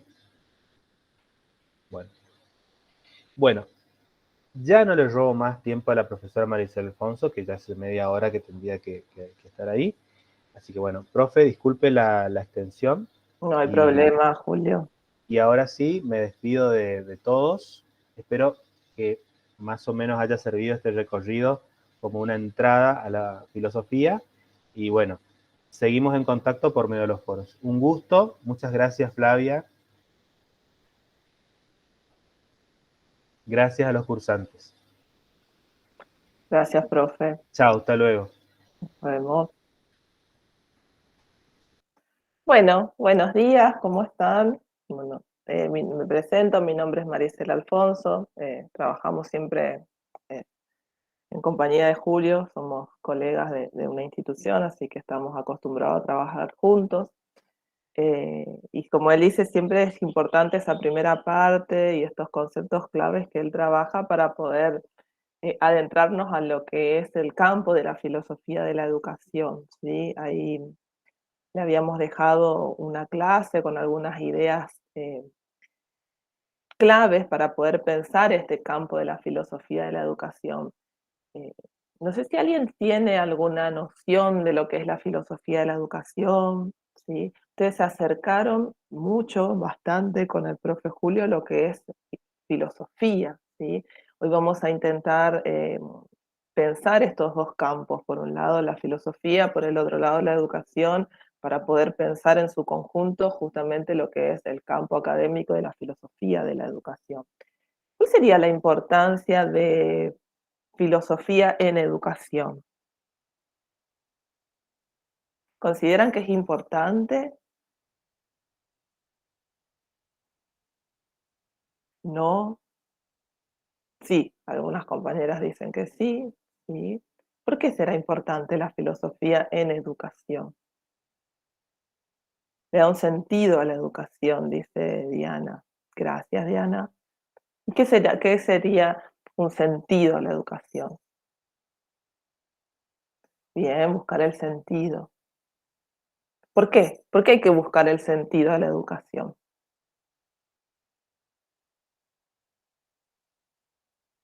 Eso es algo, el sentido de la educación es algo que muchos filósofos retoman, ¿no? La importancia de buscar, de preguntar, de darle sentido, de cuestionar los sentidos, ¿sí? Para eso vamos a adentrarnos a ver primero qué entendemos por educación, ¿sí? Porque el modo en que, bien, como propósito, bien, gracias Diana, el modo en que entendemos la educación también, ¿sí? Tiene que ver con un modo, como decía el profe Julio, en qué posición, en qué lado de la vereda nos paramos, ¿sí? Somos más platónicos en este sentido, ¿sí? Es decir, hay, como él decía el profe Julio hoy, hay un modelo de ser docente, hay un modelo de ser estudiante, hay muchos discursos que circulan, ¿sí? Probablemente por acá por Corrientes, quizás por allá no, dicen, mirá, si a mí se me hubiera ocurrido contestarle de esta manera al profesor, cuando yo era estudiante no hacíamos estas cosas, ¿sí? Docentes eran los de antes, ¿sí? Entonces, eso también nos posiciona en un lugar, ¿sí? Y como recién terminó de decir el profe Julio, uno deviene docente, deviene estudiante, es decir, hay prácticas históricas, hay prácticas sociales que hacen que la educación vaya cambiando y por tanto nosotros sujetos también vamos cambiando, ¿sí? Así que esto es un poco lo que vamos a trabajar. Yo ahora les voy a compartir un pequeño power y retomando lo que hoy planteaba Soledad sobre la infancia, vamos a trabajar en esta parte del módulo 3 grandes conceptos. Vamos a trabajar por un lado el concepto de educación, el concepto de filosofía, para entender lo que hoy les decía que es el campo de la filosofía de la educación, y otro concepto muy importante que vamos a trabajar es el concepto de infancia. Infancia como concepto filosófico. Y acá, claro, porque uno dice infancia y remite a los niños. Y hablar de infancia y niños es quitarle a la infancia todo el potencial que la infancia tiene. La infancia no solo son los niños, ¿sí? Si bien los niños tienen muchas características de infancia. Pero como decía Deleuze, uno puede devenir, ¿qué quiere decir? Yo, Maricel, adulta, no puedo ser niña, ya está, ya pasó mi edad. Cronológicamente es imposible que yo sea niña, pero sí es posible que yo pueda devenir infante, ¿sí? Y ahí vamos a ver, no sé si ahora nos va a dar el tiempo, pero vamos a ver qué características tiene la infancia como concepto filosófico. Y vamos a hacer, probablemente el próximo sábado, un breve recorrido cómo pensaron los filósofos esta categoría de infancia, ¿sí? Bien, sin más protocolo, ¿cómo es? Prolegómenos, vamos a comenzar a... Le voy a compartir la pantalla. Yo no los voy a ver, cualquier cosa ustedes desactiven sus micrófonos y hablan. Me cortan, habrán visto ya con lo poco que me escucharon que soy un poquito acelerada, así que ustedes me van cortando. Me avisan cuando se ve, ahí está, ¿pueden ver el power? Recuerden que no los veo. Sí, sí, lo vemos, lo vemos. Bueno, muchas gracias. Bien. Bueno, esto es lo que hoy les decía, estos grandes conceptos que vamos a trabajar. Ustedes se acercaron al concepto de filosofía, ¿sí? Vamos a empezar a ver un poquito qué es esto de la educación y probablemente el sábado que viene trabajemos la infancia. La gran pregunta, que la que se planteaba en la clase, que está subida en el aula, es ¿filosofía y educación? Es decir, filosofía por un lado y educación por el otro, o en conjunto, filosofía de la educación. ¿Y por qué esta pregunta de filosofía y educación? Porque tradicionalmente siempre se pensó a la educación del lado de la experiencia, ¿sí? La educación como del lado de la práctica, de la realidad, podríamos ir retomando los conceptos del profe, ¿sí? Y la filosofía solamente del lado del concepto, del lado del pensamiento. Y esto o el problema que genera esta postura es que se piensa la filosofía solamente como fundamento de la educación. Es decir, la educación utiliza la filosofía para poder dar razones de sus sentidos, de sus prácticas, etc. ¿sí? Pero se le quita a la filosofía la posibilidad de ser experiencia y se le quita a la educación la posibilidad de ser pensamiento. Entonces, el desafío o la propuesta de la cátedra es pensarla en conjunto. Es decir, hay algo de experiencia y de pensamiento en la filosofía, como así también hay algo de pensamiento y de experiencia en educación. ¿sí? ¿Por qué se la pensó de esta manera? Porque al asociar la educación del lado de la práctica, la educación, si uno empieza a observar, siempre fue por caminos ya trazados. Entonces, era mejor continuar con esos caminos porque aseguraba, por así decirlo, una especie de éxito. ¿sí? Y la filosofía, como este cuestionamiento constante, como ustedes hoy decían, de cuestionar, ¿no? ¿Cuál es el sentido de seguir por este camino? Podríamos ir por otro. ¿Por qué vamos por acá y no por allá? ¿Por qué tenemos que pensar a los estudiantes de este modo y no pensarlo desde otra manera? ¿Por qué los docentes tenemos que ser de esta manera? ¿Qué evaluamos cuando evaluamos? ¿Por qué hay que evaluar siempre del mismo modo? Bueno, infinidad de preguntas que hacemos en educación. Pensar otras maneras de hacer educación es arriesgarnos. Y la filosofía tiene que ver con eso, tiene que ver con poder pensar lo no pensado. ¿sí? Pensar eso que parece tan natural, que parece tan obvio, ¿sí? Poder cuestionar. Y tradicionalmente el cuestionamiento no era parte de la educación, no hay tiempo para cuestionar, hay que seguir algo, ¿sí? Hay tiempos en educación, hay que seguir lo que el currículum establece, hay que seguir lo que el cronograma establece, no hay tiempo para pensar, y mucho menos va a haber tiempo para arriesgarse, vamos por un camino seguro, no sabemos si es el mejor, pero es el camino que siempre se hizo. Entonces algunos autores dicen, la educación oscila entre huellas sociohistóricas, es decir, lo que se hizo siempre, pero también, y acá vamos a ver desde el lado de la filosofía de la educación, poder pensar nuevos horizontes, ¿sí? Ahora bien, pensar la educación, vamos a quedarnos con la educación primero, pensar la educación implica mantener los sentidos abiertos. Es como dice Carlos Cuyen, un filósofo argentino, ¿sí? Profesor de la UBA ya, un señor grande, ¿no? Retirado, dice, pensar la educación es como tener el saber del vaqueano, dice él, ¿sí? Ese que está atento a cualquier cosa que puede pasar, ¿sí? Aquel que presta atención hasta el más mínimo detalle. Y eso es pensar la educación, es poder ver la educación, ver las prácticas, escuchar los discursos que circulan en la educación. Es la única manera de poder pensarla, ¿sí? Lo que pasa es que, y acá voy a tomar algo que dice Enrique Dussel, filósofo latinoamericano, un filósofo argentino que reside en México. Dussel dice, ustedes habrán visto con el profe Julio, que la filosofía es un saber crítico, ¿sí? Crítico, la palabra crítica viene de krinein, ¿sí? Y krinein significa separar, discernir. Y Dussel dice, ejercer una actitud crítica implica no solo separar, sino separarse. Es decir, para poder filosofar, y sobre todo en educación, yo tengo que poder separarme, porque el separarme, el tomar distancia, me permite justamente poder ver eso que parece tan obvio, tan natural, poder verlo desde otro lugar, ¿sí? Desde otra perspectiva. Al no estar tan inmerso, involucrado en esto, al tomar distancia puedo ver desde otra manera. Entonces, pensar educación es verla, para ello vamos a tomar distancia y poder ver que eso que es natural no es tan natural, que podríamos pensar eso obvio, eso que está ahí a la vista, ¿sí? Poder repensar. Bien, acá un breve recorrido por lo que se entendió por educación. Acá hay que hacer una distinción entre la educación como algo natural y la educación como algo histórico. Si uno se remite a la antigüedad, la educación era una práctica natural. ¿Qué quiere decir? Que era el desarrollo de ciertas posibilidades que estaban en el sujeto.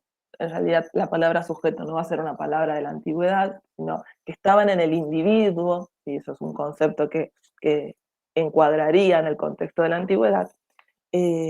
Había ciertas potencialidades, ciertas posibilidades que las leyes hacían que, las leyes naturales, hacían que se desarrollen. Entonces no había interferencias o no había relación con un otro para el desarrollo de esas posibilidades, ¿sí? No había una intención en este caso. Eso es la antigüedad, ¿sí? Hacemos un salto importante y vamos a la modernidad, porque vamos a trabajar algunos conceptos de la modernidad, desde Kant, por ejemplo, desde Foucault, no porque Foucault sea un filósofo moderno, ¿no? Digo para los que no son del campo de la filosofía, sino porque nos va a ayudar Foucault a pensar el contexto moderno. Y lo que sucede en la modernidad es que la educación dejó de ser algo natural, como desarrollo de posibilidades, de potencialidades, y pasa a ser una práctica social. Es decir, pasa a ser una relación con un otro, ¿sí? En donde hay algo que transmitir.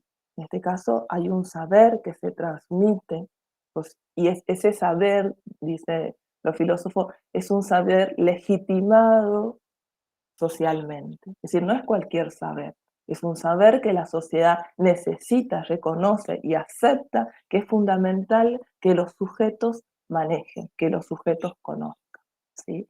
Entonces, ahí vemos la distinción. Por un lado, la educación como algo natural y por el otro lado la educación como algo histórico. Y pensar la educación es pensar esa característica sobre todo, es pensar que la educación es histórica. Por eso la importancia que ustedes hoy decían, ¿cuáles son los sentidos de la educación? ¿Sí? ¿Cuáles son los propósitos? Ahora vamos a ver el tema de propósito. ¿Qué es lo que hace que la educación sea educación? ¿Qué es la educación? La educación es lo mismo o fue lo mismo en la antigüedad, en la Edad Media, en la modernidad, y ahora es lo mismo. Hay un concepto de educación. Sí, desde las ciencias de la educación hay un concepto de educación, pero ese concepto de educación se mantiene, hay que seguir pensándolo. ¿Sí? Eh, y dice Cuyer, no hay una esencia de lo que es la educación. ¿Qué es la educación? Es algo que tenemos que pensar y repensar constantemente. ¿Sí? De hecho, antes de pandemia nosotros teníamos una idea de educación, como así también teníamos una idea de escuela. ¿Sí?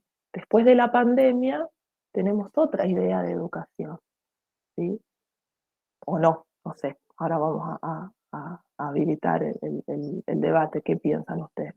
Sí, hay otra idea de hacer escuela después de pandemia. ¿Sí? La pandemia nos marcó. Entonces eso nos lleva a decir, la educación es histórica, hay que pensarla en otro contexto. De hecho, en la pandemia tuvimos que pensar nuevas maneras de hacer educación. ¿Sí? ¿Vamos hasta acá? ¿Alguna duda, pregunta? Habiliten sus micrófonos. Bien, seguimos entonces. Carlos Cullen dice, la educación es un espacio de acciones e interacciones. ¿Qué significa esto? Por un lado, la cuestión de acciones tiene que ver con hacer educación, es ponerle intención a algo. Acá tiene que ver con una rama de la filosofía, una disciplina filosófica que tiene que ver con la ética. ¿Sí? Como en esta acción hay libertad, yo elijo, de hecho ustedes eligen estar acá hoy escuchándome a mí, por ejemplo. ¿Sí?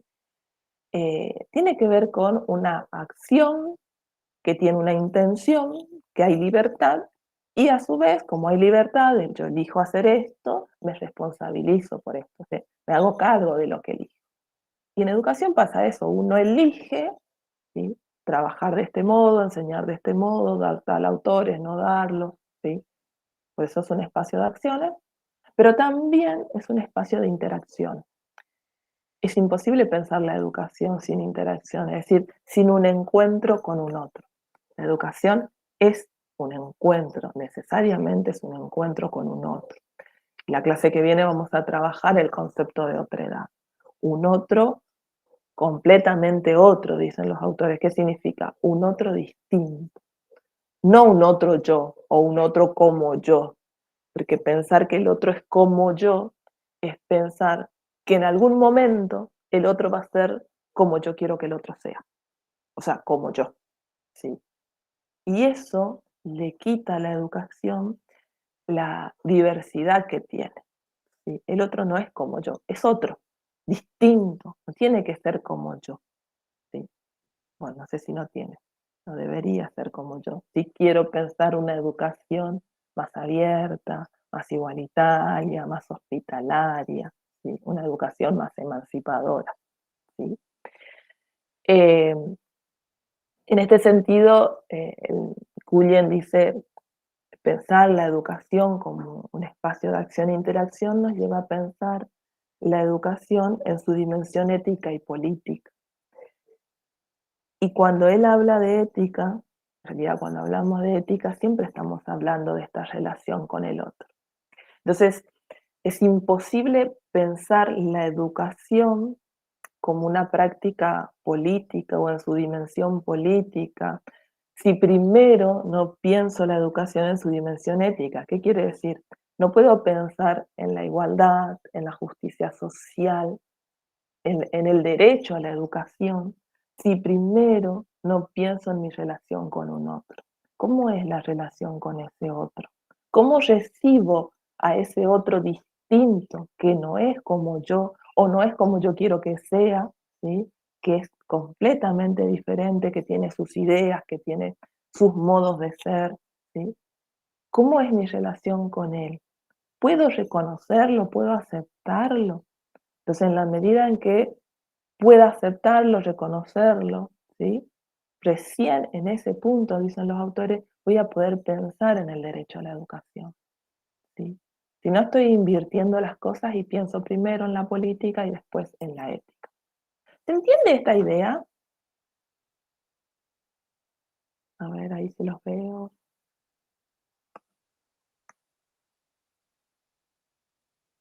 Ahí está. Sí, Bueno, se entiende. se va entendiendo este concepto, porque es un concepto importante la cuestión del otro, que la vamos a retomar, es decir, el otro como completamente diferente. Y los autores acá hablan de que esta relación con el otro es una relación, o es en realidad no la relación, la distancia que hay entre el otro y yo es una distancia que no la voy a poder reducir nunca. ¿Por qué? Porque nunca voy a poder conocer completamente al otro. Lo que voy a hacer es aceptar su otredad, su diversidad, ¿sí? Su radicalidad, dice Levinas, que es un filósofo que vamos a revisar, su infinidad, es un ser infinito, pero infinito en el sentido de decir, no voy a poder conocerlo nunca, nunca voy a llegar a conocerlo. Es más, dicen algunos, ni siquiera, retomo lo que decía Soledad hoy, ni siquiera las mamás conocen a sus hijos. Vieron que uno dice siempre las mamás sí conocen todo. No, es imposible conocer al otro. ¿Por qué? Porque primero la relación con el otro nunca es una relación de conocimiento, no es la relación que yo tengo con un objeto. Al objeto lo puedo conocer, al otro no. Porque pensar que, y este concepto es importante porque nos va a llevar a ver cómo se pensó la educación. Y tradicionalmente la educación tenía una idea de lo que era el sujeto de la educación, es decir, lo que era el alumno. Primero estaba el concepto y después estaban los estudiantes. Entonces los estudiantes ingresaban a la escuela y ya se sabía de antemano lo que teníamos que hacer con ellos. ¿Cuál era el punto de llegada? Este sujeto teníamos que construir, este sujeto teníamos que formar, ¿sí? Por eso es importante, digo, este nuevo concepto de otredad nos posiciona en otro lugar. No sé cómo es el otro, por lo tanto no sé cuál es el punto de llegada, ¿sí? Bien, bueno, nos quedan 10 minutitos, ahí voy a intentar terminar con esto, vuelvo a presentar pantalla. Comparto.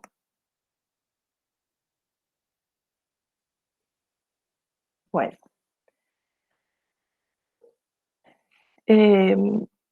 Ustedes habían visto, acá vamos, un poquito la alegoría de la caverna, algo que el profe Julio les presentó hoy. Y la alegoría de la caverna podría ser pensada como un tratado, en realidad el texto de la República de Platón es un tratado, dicen los filósofos, político, pero también es un tratado educativo, ¿sí? Platón va a ser como el primer filósofo que va a pensar, ¿sí?, una política educativa, va a pensar, ¿sí?, cómo debería ser la educación. No porque a Platón le interesa la educación, a Platón le interesa la política, ¿sí? Esa es la gran preocupación platónica. Y esta alegoría nos sirve para pensar los dos mundos que hoy estuvieron hablando, el mundo sensible, como el mundo de la caverna, el mundo inteligible. Esa es una mirada que podemos hacer de la alegoría de la caverna. Otra mirada que nos sirve para pensar esta alegoría es cuáles son los distintos grados del saber, es decir, en la caverna acá tenemos la imaginación, tenemos la creencia que tiene que ver con esta opinión, que es un conocimiento que para Platón no es importante o no es válido en este sentido, porque el único conocimiento que a él le va a interesar es del mundo inteligible, ¿sí? Sin embargo, más allá de esas lecturas que uno también puede hacer en educación, ¿sí? Uno puede pensar en educación, bueno, ¿cuáles son los grados del saber? ¿Sí? A esta lectura o a este pensamiento filosófico lo que le está faltando es pensar al sujeto de la educación. Es decir, en Platón no hay una mirada puesta en el sujeto, la mirada está puesta en el conocimiento, la mirada está puesta en el saber. Y pensar o poner en práctica una filosofía de la educación no es solo cuestionar el saber o pensar el saber y los modos de conocer, es pensar al sujeto, porque estamos hablando de filosofía, y la pregunta filosófica siempre es una pregunta existencial, y en Platón esto no se ve, si no hay una pregunta por el hombre, por el sujeto, no es una pregunta antropológica, ¿sí? Bien, acá voy un poquito rápido, ¿sí? Igual lo vamos a retomar. Entonces, ¿cuál es el gran desafío de la filosofía de la educación? Ahí está, como ustedes bien dijeron hoy, cuestionar. ¿Y qué vamos a cuestionar? Es decir, la filosofía de la educación tiene que tener abierta la pregunta siempre a dos cosas muy importantes. Primero, al saber experto. Que cuando hablamos de filosofía de la educación, el saber experto no viene desde las ciencias, esa distinción que ustedes hicieron con Julio, probablemente en la clase pasada, entre por un lado la filosofía y por el otro lado la ciencia. Las ciencias de la educación me brindan un saber. Ahora, ojo, cuestionemos desde la filosofía ese saber, las características de ese saber, los fundamentos de ese saber, porque tradicionalmente la educación nunca cuestionó ese saber. ¿Sí? Entonces, si los expertos lo decían, bueno, debe ser así. ¿Sí? Por ejemplo, no sé, muchos años en la educación argentina se siguió el modelo piagetiano. Entonces, toda la educación estaba, o está, no sabemos, después vamos a cuestionar eso, pensada desde el modelo de Piaget, como el único saber importante. Y no hay otros modos o otro saber. Ahora, cuestionemos ese saber, ¿realmente es el único válido? ¿Sí? Y por el otro lado, la filosofía de la educación debe cuestionar también la práctica. ¿Sí? En realidad, hacer filosofía de la educación es reflexionar sobre la práctica. Y ahí me adelanto un poquito. ¿Quiénes hacen filosofía de la educación? ¿Solamente los expertos? No. Cualquiera de nosotros que piense su práctica educativa está haciendo filosofía de la educación. ¿Sí? Esta filosofía de la educación, la filosofía de la educación es un campo académico muy nuevo, ¿sí? De hecho, les dejé ahí dos textos. Uno es de Carlos Cullen, ¿sí? Sobre el sentido de la educación, y el otro es de Walter Cohen sobre filosofía de la educación. Ambos filósofos van a coincidir en que la filosofía de la educación es un campo problemático. ¿Por qué? Primero porque es un campo muy nuevo, muy reciente, es un campo que empieza a aparecer entre la década del 60 y la década del 70, ¿sí?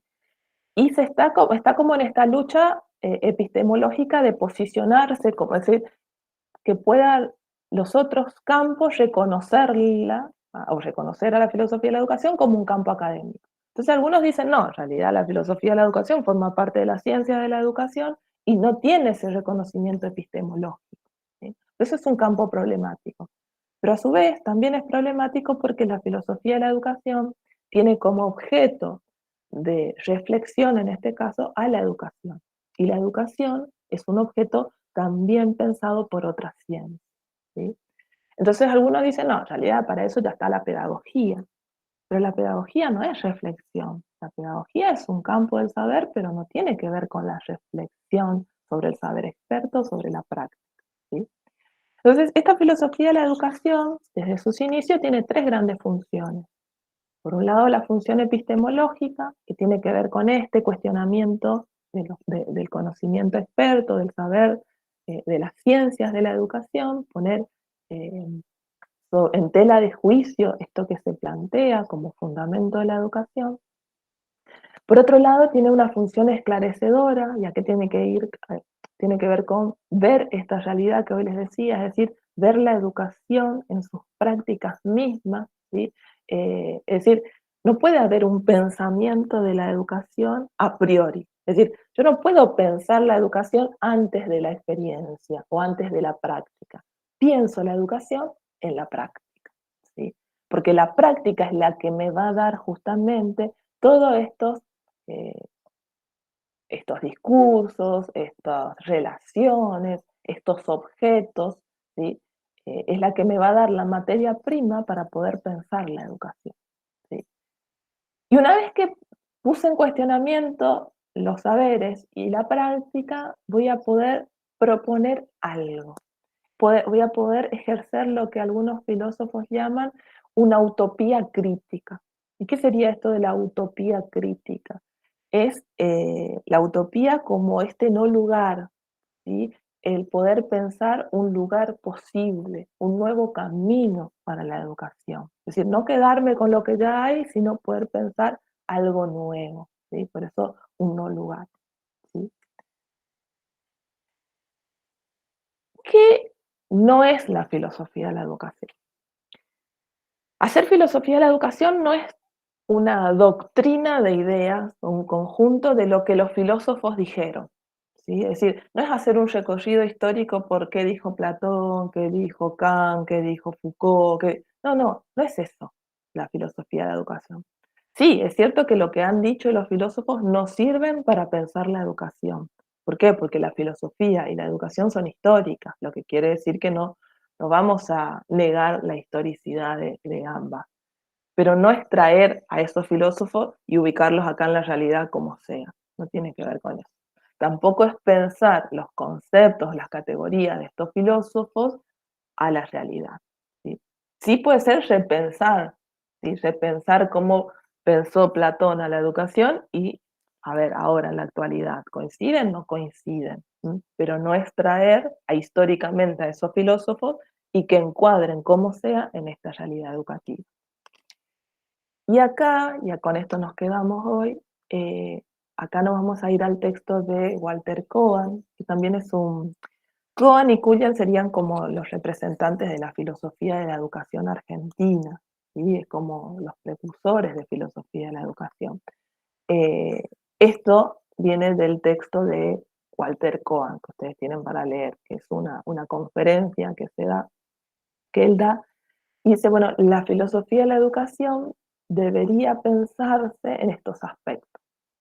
Bueno, ya les dije que es un campo complejo, debería pensarse como una práctica filosófica, y esto es, ¿se enseña filosofía o se hace filosofía? Y el desafío es hacer filosofía, no enseñarla, es lo que decía acá, hagamos filosofía, ¿sí? Entonces, filosofía de la educación es llevar la filosofía como una práctica, como una experiencia, ¿sí? Esto es lo que les decía, es una práctica histórica, es decir, no vamos a renunciar a su historia, vamos a trabajar, retomar y trabajar esa historia, pero sobre todo la filosofía de la educación es una práctica teórica. Es decir, la teoría orienta o da fundamentos a la práctica, pero la práctica pone en evidencia la teoría y la retroalimenta, es decir, la práctica transforma la teoría, ¿sí? Porque la va pensando a la teoría, ¿sí? Entonces hay que pensarla no como dicotomía, teoría por un lado y práctica por el otro, sino como una práctica teórica, un pensar y un repensar en educación y un transformar esa teoría en la práctica, ¿sí? Y para terminar, ¿sí? La filosofía de la educación es una práctica de resistencia y liberación. Con eso me quedo. Ahí vuelvo. Porque eso nos va a servir para pensar la próxima clase, ¿sí? La educación moderna, ¿sí? Como práctica de resistencia, porque ahí vamos a retomar los conceptos de Foucault, ¿sí? Esa es una práctica que agrega, es decir, la filosofía de la educación tiene 3 funciones, como les había dicho, y Walter Kogan agrega esta última función de resistencia y liberación, ¿sí? Hasta acá. ¿Alguna pregunta? Porque sé que después tienen clase, así que para que tengan un recreito. Sí, tenemos un recreo, buenos días. Buenos días, hola. Tenemos un recreo de media hora. Por eso. Como propuesta, así que está. Recibimos cualquier duda, comentarios, para ir cerrando la clase de hoy. Bueno, entonces, cualquier cosa nos escriben. Bueno, gracias. Igualmente nos vamos a encontrar nosotros el próximo sábado como para revisar esto y continuar con este concepto de infancia, y vamos a ver el próximo sábado la educación moderna desde la mirada de Foucault y la nueva propuesta de educación de algunos filósofos contemporáneos. Perfecto, entonces Maricel, nos estaremos encontrando el sábado. Bueno, nos vemos, un placer. Hasta luego. Chao.